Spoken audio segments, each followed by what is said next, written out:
محترم حاضرین کرام، بزرگان دین، نوجوانان ملت،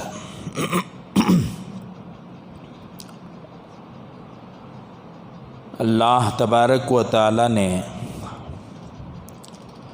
جناب محمد الرسول اللہ صلی اللہ علیہ وسلم کو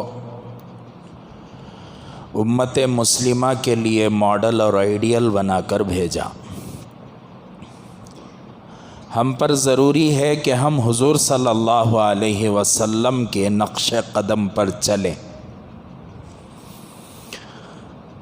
ہر کوئی یہ چاہتا ہے کہ اپنے بڑے کو دیکھ کر اپنی حیت کو، اپنی زندگی کو بنائے۔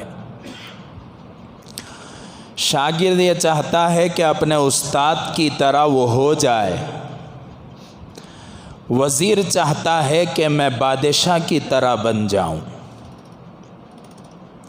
مرید چاہتا ہے کہ میں شیخ کی طرح ہو جاؤں۔ ملازم یہ چاہتا ہے کہ میں مالک کی طرح ہو جاؤں۔ چھوٹا یہ چاہتا ہے کہ میں بڑے کی طرح ہو جاؤں۔ اللہ تبارک و تعالی نے مسلمانوں کے لیے مسلمانوں کی سوچ میں یہ بٹھایا کہ مسلمان یہ چاہے کہ میں رسول اللہ کی طرح ہو جاؤں، میرا چہرہ رسول اللہ کی طرح ہو جائے، میرا لباس رسول اللہ کی طرح ہو جائے، میرا کھانا رسول اللہ کی طرح ہو جائے، میرا بیٹھنا رسول اللہ کی طرح ہو جائے۔ اللہ کے رسول بڑوں کے درمیان میں بڑے بن کر بیٹھتے اور چھوٹوں کے درمیان میں چھوٹے بن کر بیٹھتے۔ صحابہ کی قبروں پر اللہ ہزاروں اربوں اور کھربوں رحمتیں نازل فرمائے۔ صحابہ کرام کی قبروں پر اللہ تبارک و تعالی بارش کے قطروں کے مطابق رحمتیں نازل فرمائے۔ ایک ایک چیز کو اللہ کے رسول صلی اللہ علیہ وسلم کی حضرات صحابہ نے قید کر کے رکھا، مکمل گھیرا ڈالا حضور صلی اللہ علیہ وسلم کی زندگی کو۔ بیٹھنے کا طریقہ کیا تھا، چلنے کا طریقہ کیا تھا، سونے کا طریقہ کیا تھا، کھانے کا طریقہ کیا تھا، گفتگو کا طریقہ کیا تھا، غریبوں سے ملاقات کرتے تو ملاقات کا طریقہ کیا تھا، امیروں سے ملتے تو امیروں کے درمیان میں بیٹھنے کا کیا طریقہ تھا، جنگوں میں جاتے تو کیسا اللہ کے رسول جایا کرتے، جنگ کے میدانوں میں کھڑے ہو کر حضور صلی اللہ علیہ وسلم کیا کہا کرتے۔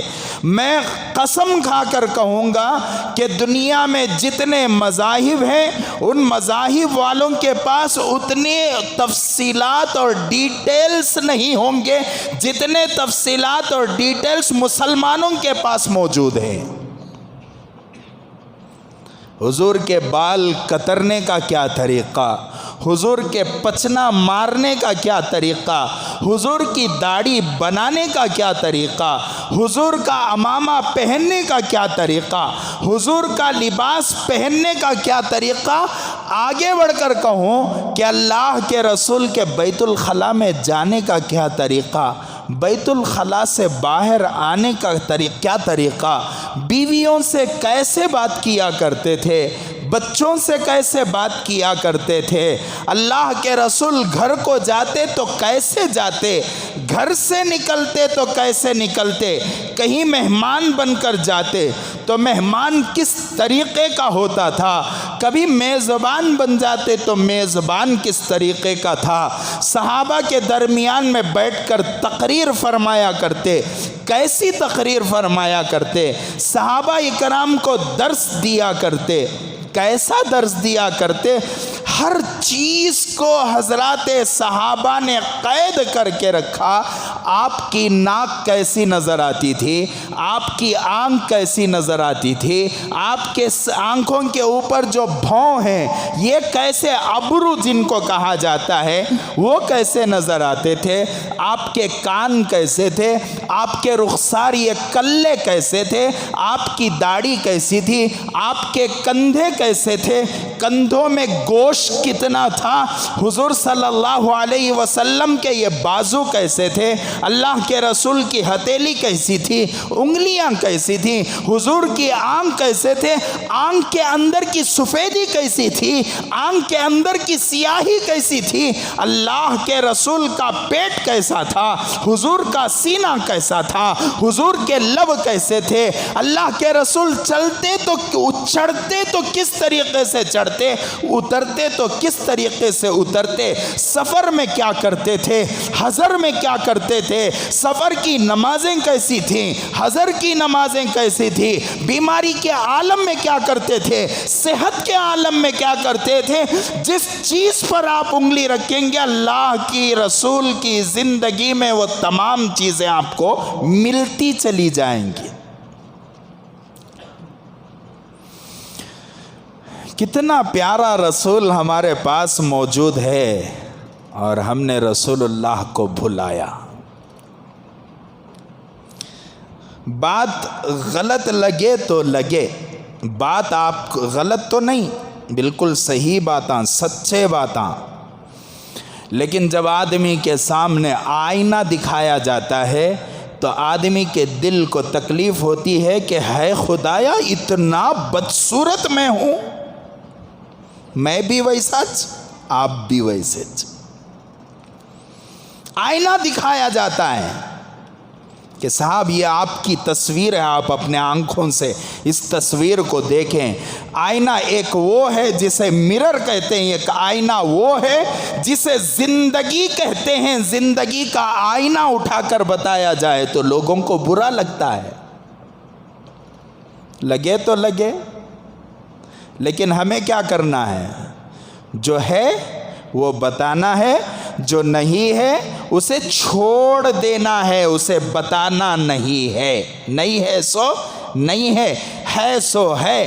جو جائز ہے وہ جائز ہے، جو ناجائز ہے وہ ناجائز ہے۔ اگر میں جائز کو ناجائز، ناجائز کو جائز بتا کر کہوں گا، کل قیامت کے دن اللہ تبارک و تعالی سوال فرمائیں گے۔ آپ تمام حضرات کو ایک سوال ہوگا، علماء کو 2 سوالات ہوں گے۔ تم نے جو سنا کتنے پر عمل کیا؟ علماء سے سوال ہوگا تم نے جو پڑھا کتنے پر عمل کیا اور لوگوں کو کیا پہنچایا؟ تو اس لیے شروع میں معافی چاہتا ہوں کہ اگر کسی کو تکلیف پہنچے میری باتوں سے، خدا را معاف فرمانا۔ کسی کا دل دکھانے کا ارادہ نہیں ہے، کسی کے دل کو توڑنے کا ارادہ نہیں ہے، صرف یہ ارادہ ہے کہ میں اس کے دل کو جھنجھوڑوں، اسے بتاؤں کہ تو کون ہے، کہاں آ چکا، تیری زندگی کیا تھی، تو کیا ہو چکا، تجھے کس مقام پر اللہ نے فائز کیا ہے، تو کس پستیوں میں جا چکا، صرف یہ بتانا مقصود ہے، اس کے علاوہ کسی کا دل توڑنا مقصود نہیں ہے۔ شروع میں معافی چاہتا ہوں کہ اللہ تبارک و تعالی مجھے معاف فرمائے اگر میں نے آپ کے دل کو توڑا ہوگا۔ میرے دوستو، ہمیں اتنا پیارا رسول ملتا ہے جس کی آنکھوں سے لے کر، ناک سے لے کر، ہونٹوں سے لے کر، بال سے لے کر، جسم سے لے کر، آپ کے کپڑوں سے لے کر، جوتوں سے لے کر، آپ کے چلنے سے لے کر، ہر وہ چیز ہمیں نظر آتی ہے حضور صلی اللہ علیہ وسلم کی زندگی میں۔ پھر بھی مسلمان دوسروں کے طریقوں پر چلنے کا محتاج ہو رہا ہے۔ لَقَدْ كَانَ لَكُمْ فِي رَسُولِ اللَّهِ أُسْوَةٌ حَسَنَةٌ، ہم نے تمہارے لیے ماڈل کسی کو بنایا تو وہ رسول اللہ کو بنایا۔ اللہ تبارک و تعالیٰ نے گزشتہ جمعہ اور پیوستہ جمعہ بھی میں نے کہا، کہ ہر مسلمان یہ چاہتا ہے کہ میں خدا سے بے انتہا محبت کروں، چاہتے نہیں؟ اور اللہ تبارک و تعالی مجھ سے محبت کرے، ہمیں چاہتے نا؟ تو اللہ تعالیٰ فرماتے ہیں اگر تمہیں مجھ سے محبت کرنا ہے، قل اے نبی کہہ دیجئے، ان کنتم تحبون اللہ، اگر تم اللہ سے محبت رکھتے ہو، فاتبعونی، کیا کرو؟ میری اتباع کرو، کس کی؟ حضرت محمد الرسول اللہ صلی اللہ علیہ وسلم کی۔ جو آدمی نبی کی اتباع نہیں کرتا، سمجھ جاؤ کہ اسے اللہ سے پیار نہیں ہے۔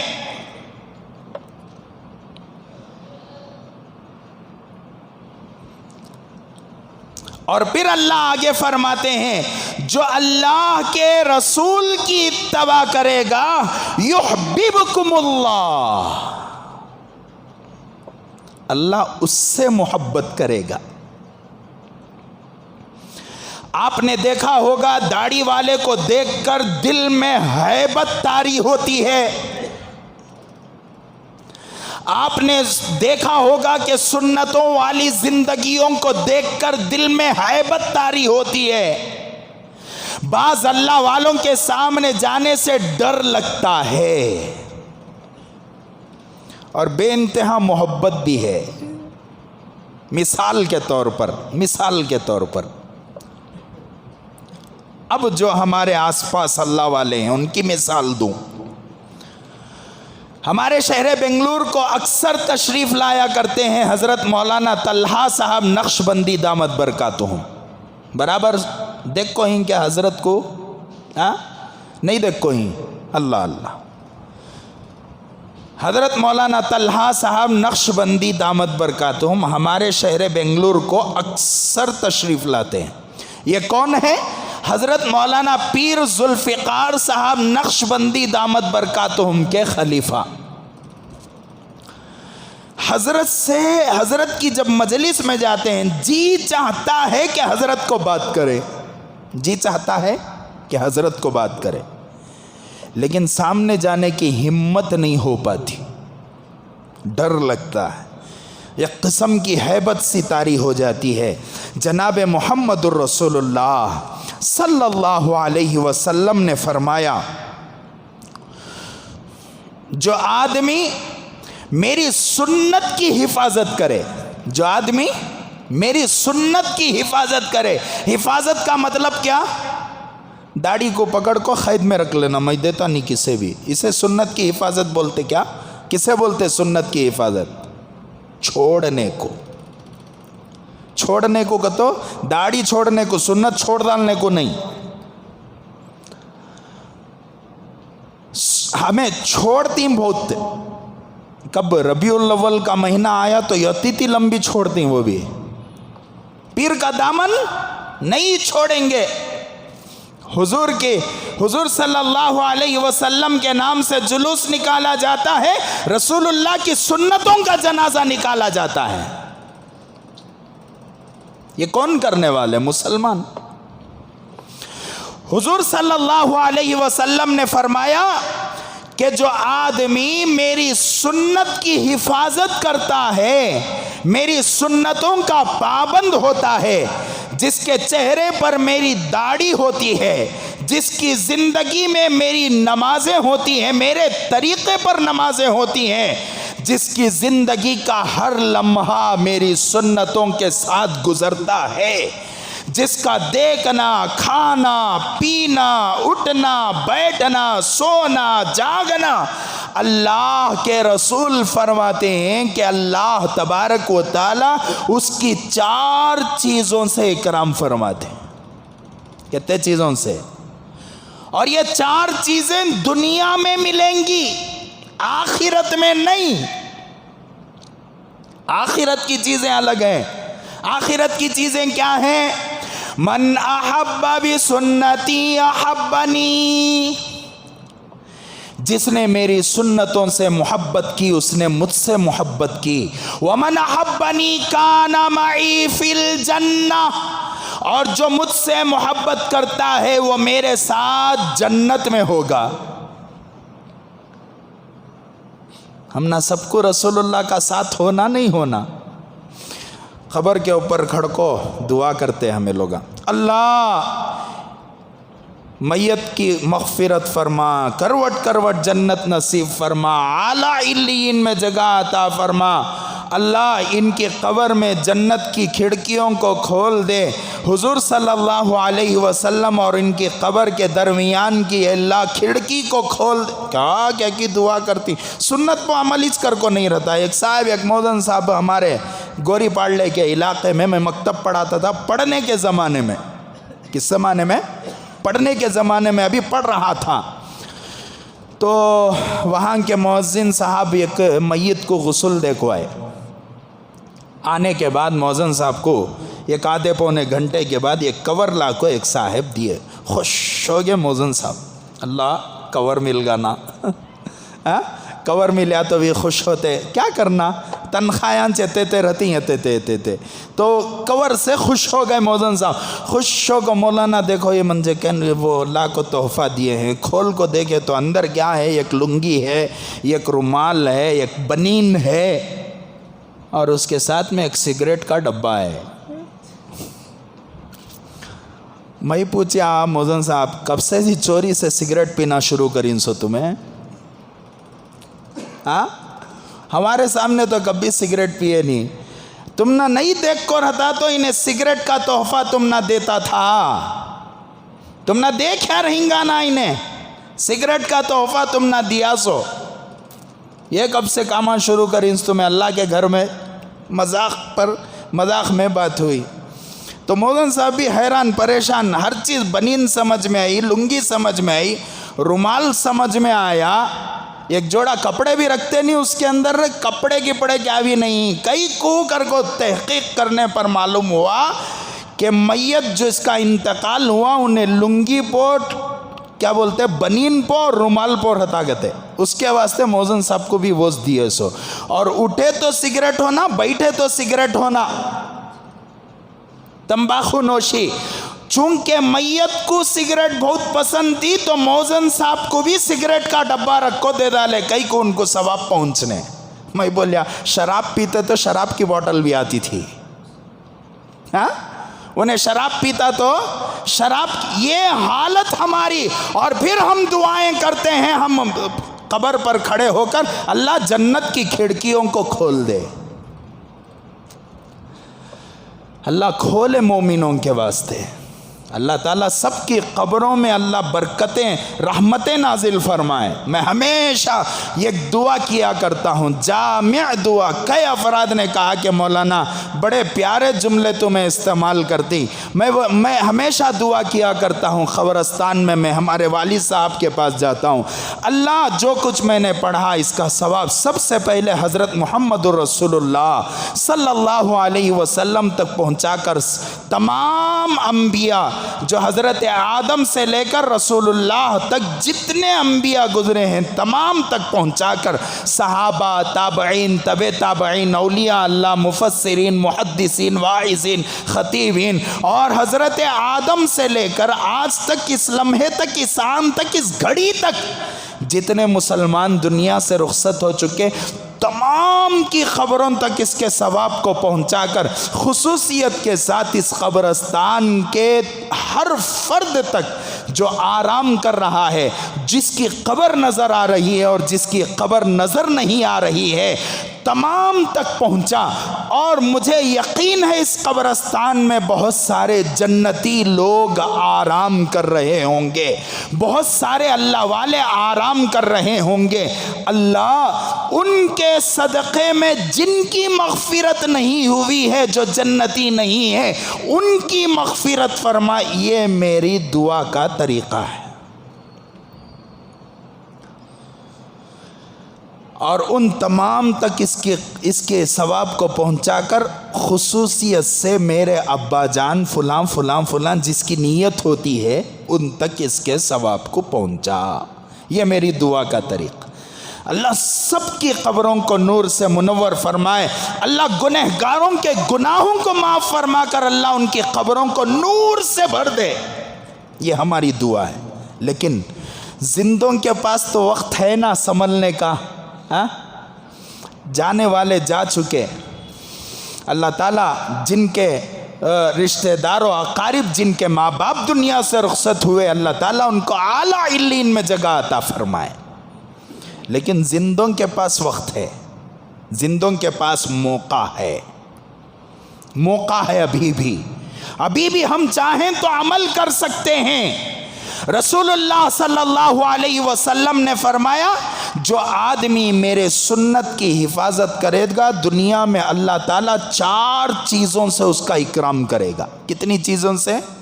4 چیزوں سے ذہن میں بٹھانا، اور انشاءاللہ اسے بٹھانے کے بعد کوشش کرنا کہ میں سنتوں والی زندگی گزاروں گا، ٹھیک ہے؟ سب سے پہلا، نیک لوگوں کے دلوں میں اللہ تبارک و تعالی محبت ڈالیں گے۔ اب بھی بولیا میں حضرت طلحہ صاحب، دل میں بے انتہا محبت ہے حضرت کے واسطے، یا جو بھی اللہ والے ہیں، دارالعلوم دیوبند سے اکابرین آتے ہیں، علماء آتے ہیں، اللہ والے آتے ہیں، دیکھنے کے واسطے جی چاہتا ہے، مجلسوں میں دوڑ کر جاتے ہیں، لیکن قریب جا کر بات کرنے کی کوشش کرتے ہیں، ہمت نہیں ہو پاتی، نہیں ہوتا، ہوا ہے الحمدللہ۔ ٹھیک، آگے سنو، نیک لوگوں کے دلوں میں اللہ محبت پیدا کرتے ہیں، ٹھیک؟ سب سے پہلا انعام، سب سے پہلا اکرام اللہ تبارک و تعالیٰ کا۔ دوسرا، گنہگار لوگوں کے دلوں میں اللہ تبارک و تعالیٰ سنت والے کی ہیبت پیدا کرتے ہیں۔ بولے نہیں، دل تو بڑی محبت ہے حضرت سے، لیکن سامنے جانے کی ہمت تو مطلب سمجھ جانا کہ میرے دل میں کیا ہے، میں گنہگار ہوں، اسی لیے مجھے ایک اللہ والے کے سامنے جانے سے ڈر لگتا ہے۔ سمجھ میں آئی بات؟ 2 چیزیں ہو گئی، یہ ایک فاسق اور فاجر لوگوں کے دلوں میں اللہ تبارک و تعالی ہیبت ڈالیں گے۔ تیسرا اکرام، رزق میں وسعت عطا کریں گے، رزق میں وسعت عطا کریں گے۔ چھوٹی کمائی اللہ تعالیٰ برکتیں عطا کر رہا ہے، اللہ تعالیٰ اتنی برکتیں عطا کر رہا ہے۔ بنگلور میں ایک مسجد میں امام ہے، لیکن مسجد کی امامت بھی چل رہی ہے، بہترین گھر بھی ہے، اس کے ساتھ میں بہترین رزق کھا رہا ہے۔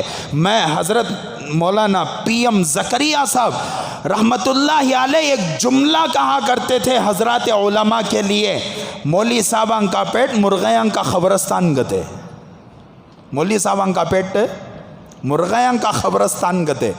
کیا دعوتاں کو بلاتی میں بتا رہا ہوں، میں آپ حضرات کو میں اپنا تجربہ بتا رہا ہوں، رمضان کے بعد سے آج تک ایک گوشت کے ٹکڑے کو میں نے نہیں خریدا مدرسے کے لیے۔ آپ چلو میرے ساتھ میں میرے گھر پر، میں جا کر بتاؤں گا کہ آج بھی مدرسے کے نام کے 2 بکرے فریج کے اندر محفوظ ہیں۔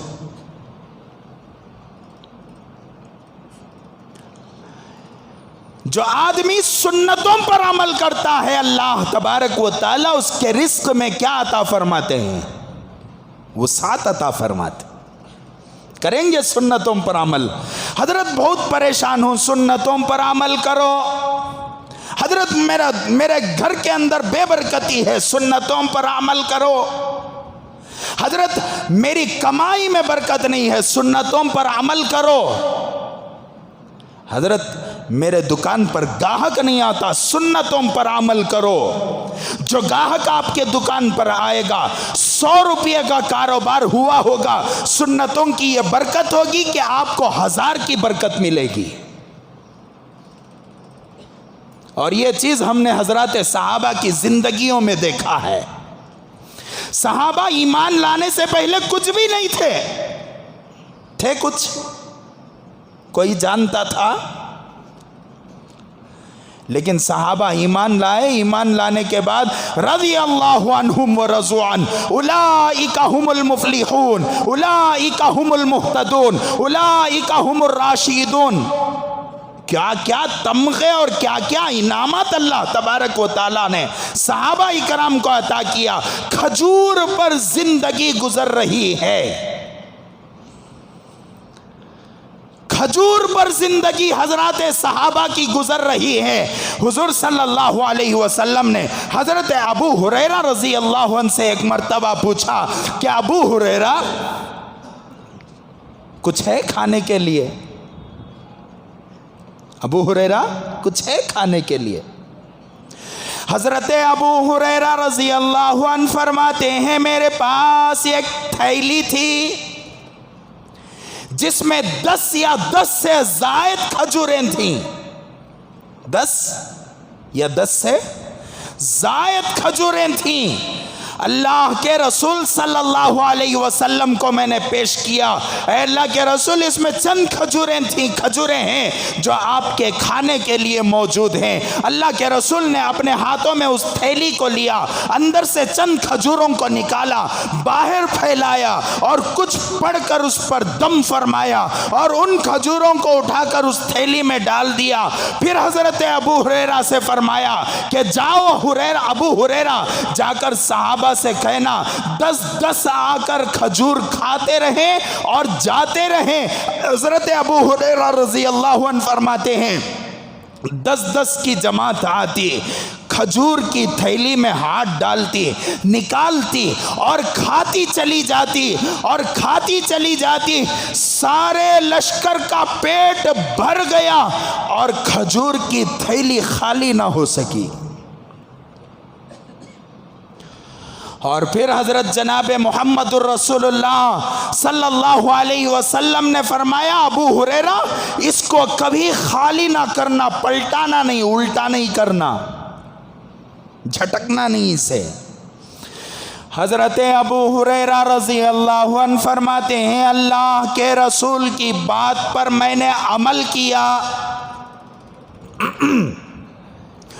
اور وہ کھجوروں کی تھیلی کب تک چلی؟ صحابہ اللہ کے رسول کے وصال کے بعد حضرت ابو بکر کا دور آیا، میں گزارتا رہا، حضرت عمر کا دور آیا، میں گزارتا رہا، حضرت عثمان غنی کا دور آیا، تب بھی اس تھیلی میں سے کھجور نکلا کرتی تھی اور کئی کھجوروں کو میں نے اللہ کے راستے میں صدقہ بھی کر دیا۔ اور پھر آگے حضرت ابو ہریرہ رضی اللہ عنہ فرماتے ہیں کہ میں نے منوں کے کھجور اس میں سے نکال دیے، بانٹ دیے، کھا لیے اور صدقہ کر دیے، لیکن تھیلی سے کھجور خالی نہ ہو سکے۔ یہ کس کی برکت ہے؟ رسول اللہ کی برکت ہے اور سنتوں بھری زندگی کی برکت ہے۔ فرماتے ہیں کہ حضرت عثمان غنی رضی اللہ عنہ کی شہادت کے موقع پر کسی نے اس تھیلی کو مجھ سے چھین لیا، اس کے بعد وہ تھیلی جاتی رہی۔ سنتوں والی زندگی گزار کر دیکھو گھروں میں کتنی برکت ہوگی۔ عاملوں کی چوکٹوں پر ہم جاتے ہیں، مجھے معاف فرمائے، شروع میں نے معافی چاہ لی ہے، عاملوں کے چوکٹوں پر جاتے ہیں، لاکھوں روپے خرچ کرتے ہیں، لیکن گھر کے اندر برکت نہیں آتی۔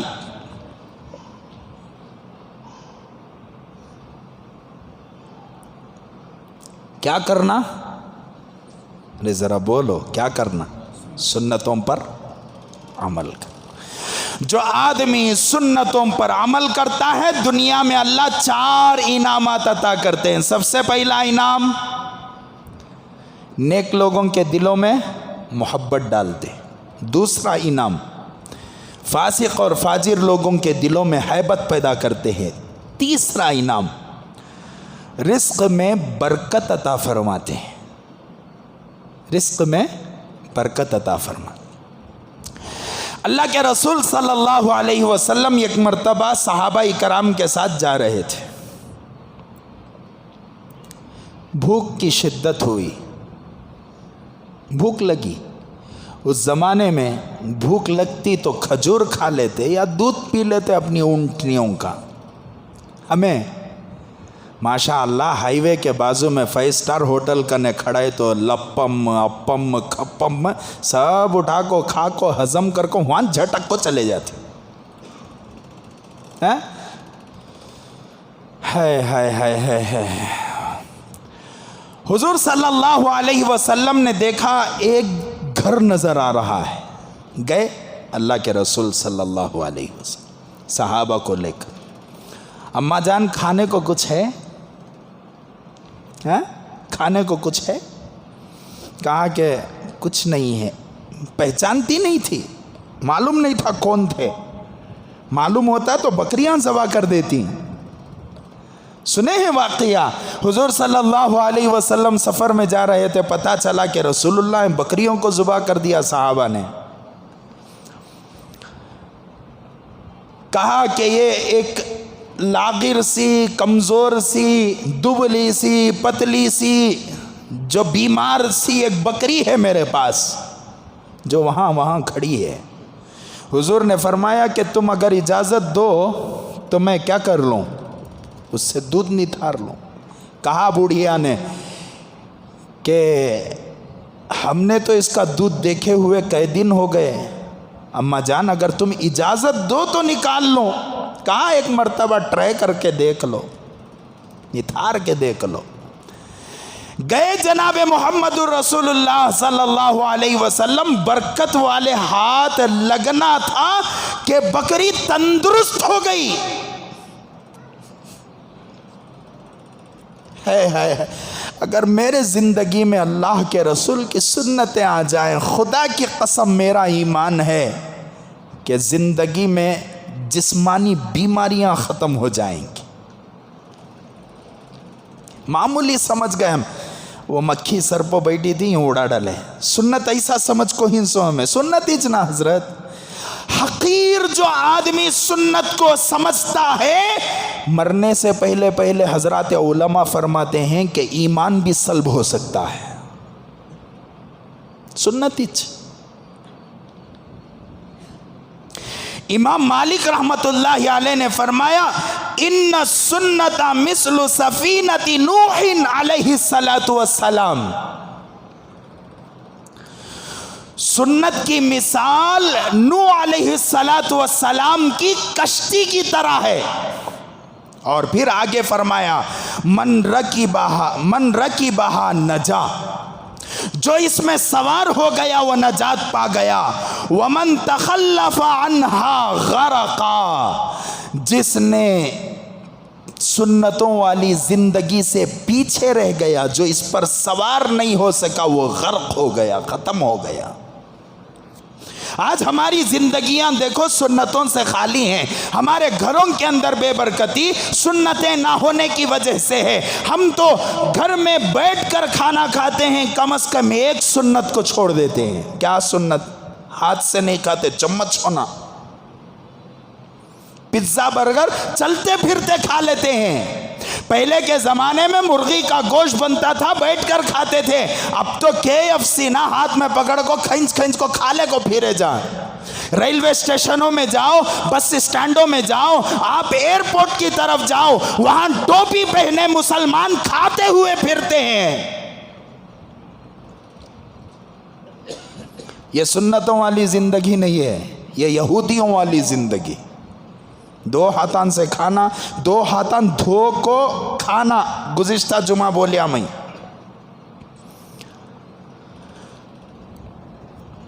تو بہرحال کہا کہ نتھار لوں. فرمایا کہ ہو سکے تو نتھار. ہاتھ لگنا تھا کہ تندرست ہو گئی. اور اللہ کے رسول دودھ نتھار رہے ہیں. ایک برتن پیش کیا بھر گیا, دوسرا برتن پیش کیا بھر گیا, تیسرا برتن پیش کیا بھر گیا, چوتھا برتن پیش کیا بھر گیا, 5واں برتن پیش کیا بھر گیا. وہ مائی فرماتی ہے کہ پورے گھر کے برتن بھر گئے, دودھ خالی نہ ہو سکا. لشکر کا ہر فرد سیراب ہو کر اپنی بھوک مٹا گیا, لیکن دودھ بکری نے دینا بند نہیں کیا. پی کر چلے گئے. شوہر آیا, کیا بھی نہیں تھا سو گھر کے اندر, اور اچانک ابل کو آگا تو رات کو پریشان سویا تھا. اللہ سبا اسے اسے خرچ دینا نہ رہے اللہ. لنگن کیا وہ رامننا, بھیمننا, سومننا, ناگننا, کسے کسے کی کیا کرنا, خرچہ دینا. نہیں تو سب آنکھوں گلے کی پٹی پکڑ لیتی. صبح کو اٹھ کو دیکھا تو بچھانے کے اوپر اچانک 1 لاکھ روپے پڑے ہی. ہارٹ اٹیک ہو مر جائیں گا نا. اچانک انہیں آنکھوں دیکھا گھر کے اندر, اللہ اکبر, یتا واللہ کا دودھ کان سے آگا سو کون دیے یتا دودھ. تو بوڑھیا, شمائل ترمذی میں لکھا ہے کہ بوڑھیا نے اللہ کے رسول صلی اللہ علیہ وسلم کے جسم کے ایک ایک حصے کو گنایا. بدھو عورت تھی, کھیڑے والی عورت تھی, یہ گاؤں میں زندگی گزارنے والی عورت تھی. حضرات علماء فرماتے ہیں کہ اس نے ایسے ایسے جملوں کا انتخاب کیا کہ آج تک حضرات علماء اس کا, ان جملوں کے ترجمے کا حق ادا نہیں کر سکتے. آنکھوں سے ایسا تھا, کانوں سے ایسا تھا, پیشانی ایسی تھی, ناک ایسی تھی, لب ایسے تھے. ایک لمبی حدیث اس نے بیان فرمایا. بہرحال وہ ایک نوجوان تھا جو خوبصورت ہے, انشاءاللہ وہ بھی میں لاؤں گا آپ حضرات کے سامنے. تو اس طریقے سے سنتوں والی زندگی میں برکت آتی ہے. اللہ کے رسول کا ہاتھ جس بکری کے اوپر لگ جائے, کمزور بکری کو لگ جائے, اللہ تبارک و تعالیٰ اسے صحت مند بنا دیں. کیا میرے اور آپ کی زندگی میں سنتیں آئیں تو کیا اللہ تعالیٰ میرے اور آپ کے گھر کو آباد نہیں کریں گے؟ ہمیں کس کے پاس ڈھونڈتی نجات کا ذریعہ؟ دنیا میں اچھے دکھنا حضرت, آخرت تو ہمیں دیکھے چنی. اب پریزنٹ نظر آنے والی زندگی میں اچھے رہنا ہمیں. بچن صاحب کے جیسا, خان صاحب کے جیسا, کمار صاحب کے جیسا, اور کون سے کی صاحب کے جیسا, وہ تو خبر میں کیا تمہیں دیکھی. رسول اللہ کی بات نعوذ باللہ جھوٹی ہو سکتی ہے؟ اللہ تبارک و تعالیٰ نے قرآن پاک میں ارشاد فرمایا, وَمَن يَعْصِ اللَّهَ وَرَسُولَهُ وَيَتَعَدَّ حُدُودَهُ, جو آدمی اللہ اور رسول کی نافرمانی کرتا ہے اور حدوں کو پامال کرتا ہے, توڑتا ہے, يُدْخِلْهُ نَارًا, وہ جہنم میں داخل ہوگا.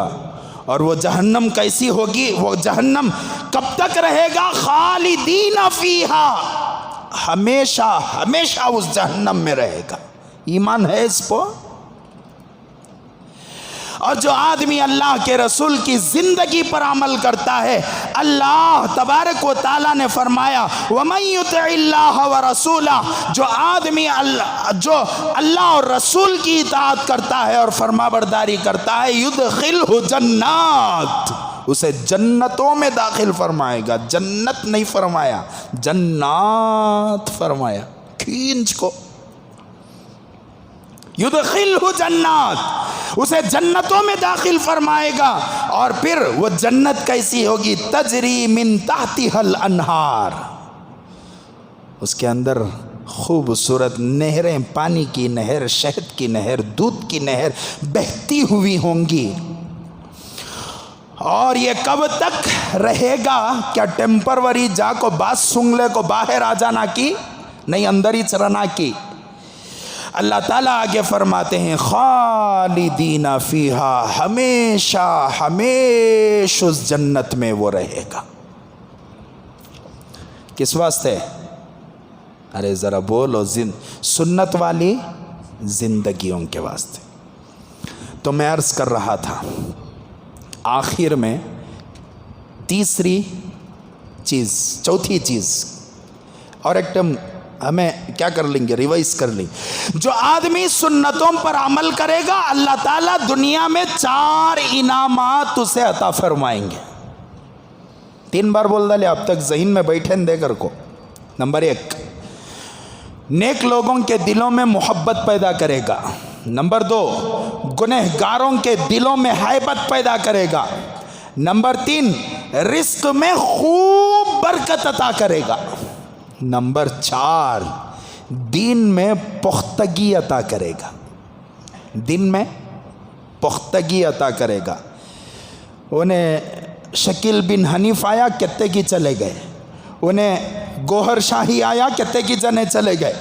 قادیانی آیا، اس کے پیچھے کتے کی جنے حق کو پہچاننا نہیں ہوتا۔ پیر بابا آئے، اس کے پیچھے عورتاں چلے گئے۔ غریب بابا آئے، اس کے پیچھے عورتاں چلے گئے۔ کون کی بولے چاٹتے شاہ ولی گتے، کئی کو گتو بیماروں کا پیپ چاٹتی گتے انہوں۔ کان کی پڑیا گدے شاہ ولی گتے، کئی کو گتو گدھے پہ سوار ہوتے تھے گتے۔ کیا یہ دین میں کمزوری کی علامت؟ جو آدمی سنتوں پر عمل کرے گا اسے کسی شاہ ولی کی ضرورت نہیں پڑتی، شاہ ولی اللہ جیسی زندگی ہوتی ہے۔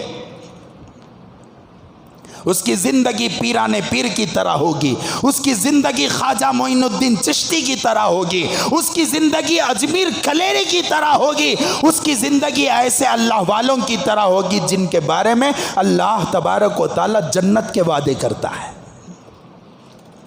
وہ ایمان سے نہیں ہٹے گا، عمل کریں گے انشاءاللہ۔ کب سے؟ زبان سے دیکھیں گے حضرت، آج سے اب سے انشاءاللہ، ٹھیک ہے؟ تو میری کوشش تھی کہ ایسی سنتیں آپ حضرات کے سامنے بیان کروں جو ہماری روزمرہ کی زندگی میں ہوتی ہیں۔ برابر یہ سنتیں بولنے، یہ تاب اللہ کا بولیا سو میں کیا سنتیں؟ سنتیں دو قسم کی، ایک سنت ہدا، ایک سنت زوائد۔ سنت ہدا کسے بولتے ہیں؟ جس پر عمل کرنا ضروری نہیں کرنے والا گنہگار،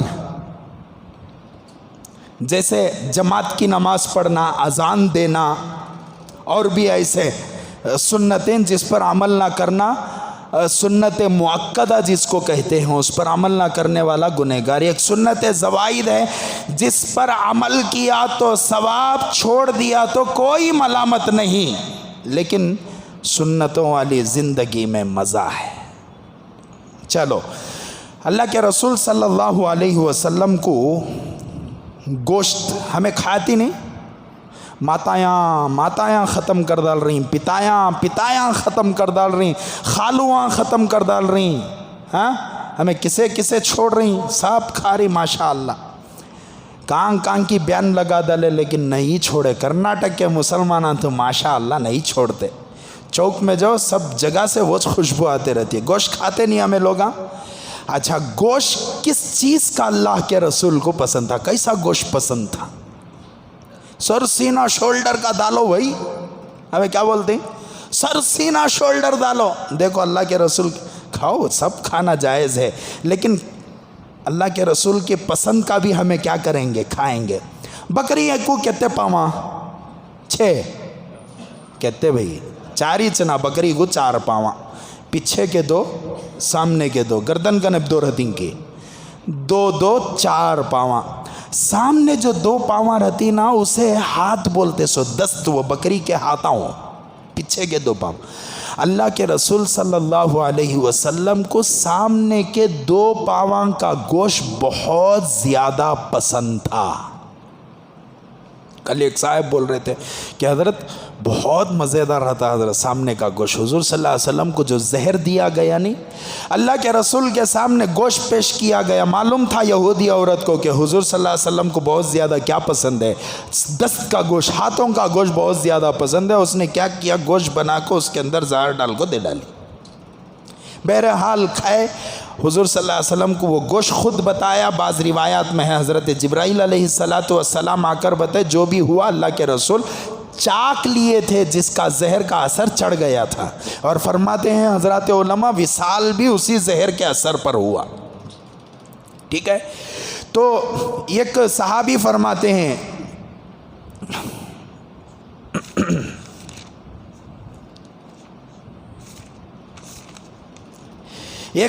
فرماتے ہیں رسول اللہ صلی اللہ علیہ وسلم نے ایک مرتبہ ہانڈی چڑھی ہوئی تھی اور اللہ کے رسول صلی اللہ علیہ وسلم گوشت نوش فرما رہے تھے۔ حضور صلی اللہ علیہ وسلم کو میں نے دست کا گوشت پیش کیا، اس لیے کہ اللہ کے رسول کو بہت زیادہ پسند تھا۔ تو حضور صلی اللہ علیہ وسلم نے ایک کھایا، پھر کہا کہ دو، تو دوسرا میں نے اٹھا کر دے دیا۔ تو پھر اللہ کے رسول نے مانگا دو، تو کہا کہ اللہ کے رسول ایک بکری میں تو دو ہی دست آتے ہیں۔ حضور صلی اللہ علیہ وسلم نے فرمایا کاش انکار نہ کرتے، ہانڈی میں تم چمچ ڈالتے، اللہ تبارک و تعالی دست اس کے اندر عطا فرماتے اور میں کھاتا جاتا، تم دیتے جاتے میں کھاتا جاتا، اور وہ ہانڈی کا گوشت، ہانڈی کے دست ختم نہ ہوتے۔ یہ برکت ہے اس میں بھی۔ اور اللہ کے رسول صلی اللہ علیہ وسلم کو 6 جانوروں کا گوشت حضور صلی اللہ علیہ وسلم نوش فرما کوئی، ہمیں کھانا ہمیں بھی کھاتے لیکن سنت سمجھ کو کھا لیو۔ مچھلی لائے گھر میں، یہ اللہ کے رسول کھا کو ہی نہ، میں سنت ادا کر رہا ہوں، سمجھ کو انشاءاللہ کیا کریں گے؟ کھائیں گے۔ حضور صلی اللہ علیہ وسلم اونٹ کا گوشت کھاتے تھے، ٹھیک ہے، یہ تو معلوم ہے سب کو بھی۔ دوسرا گوشت بکری کا گوشت اللہ کے رسول صلی اللہ علیہ وسلم نے کھایا ہے، یہ بھی معلوم ہم لوگوں کو۔ نیل گائے کا گوشت اللہ کے رسول صلی اللہ علیہ وسلم نے کھایا ہے۔ نیل گائے کسے بولتے ہیں؟ ہرن میں ایک اونچا جانور آتا ہے، ہرن کی ایک قسم میں ذرا اونچا جانور آتا ہے، اسے نیل گائے بولتے ہیں۔ گائے کی طرح ہوتا ہے لیکن سامنے سے چہرہ ہرن کی طرح اس کا ہوتا ہے۔ تو اللہ کے رسول نے اس کا گوشت نوش فرمایا ہے۔ خرگوش کا گوشت اللہ کے رسول صلی اللہ علیہ وسلم نے کھایا ہے۔ مرغی کا گوشت حضور صلی اللہ علیہ وسلم نے تناول فرمایا ہے۔ کل کسی صاحب نے مجھ سے پوچھا کہ مولانا بائلر مرغی کا گوشت کھانا جائز ہے کیا؟ ارے ناجائز ہے کر کون بولے؟ جائز ہے، حرام تو نہیں بول سکتے، لیکن جس چیز میں بیماریاں چھپی ہوتی ہیں اس چیز کا استعمال مکروہ ہے۔ چکن بولتے ہیں ہمیں، چکن کسے بولتے سو؟ مرغی کو ہین بولتے، وہ مرغے کو کاک وچ نہیں بولتے سو، اور چکن کسے بولتے سو؟ ارے ذرا بولو، میں انگلش نہیں پڑھ کو ہوں۔ مرغی کے بچے کو، چھوٹے بچے کو کیا بولتے سو؟ چکن بولتے سو۔ لیکن آج بڑے مرغیاں کو چکن بول رہی ہمیں، کئی کو مجھے بتانے والے بتائے 17 دن کے اندر اتنی موٹی ہوتی سو کہتے انہیں، کیا کیا میڈیسن نہیں دیتے رہیں گا۔ ناجائز حرام تو نہیں کہوں گا، لیکن اتنا تو کہوں گا کہ اس سے بچو۔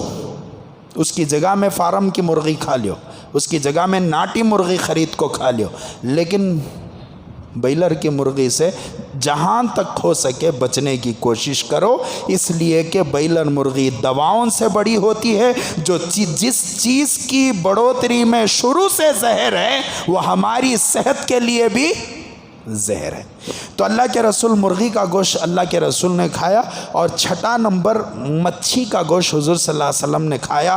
جب ہمارے سامنے یہ تمام چیزیں آئیں گی زندگی میں، کبھی آئے تو یہ سوچ کر کھاؤ کہ حضور نے اسے کھایا ہے، میں بھی اس کو کھاؤں گا، انشاءاللہ سنت کی ادائیگی کا ثواب ملے گا، کریں گے انشاءاللہ۔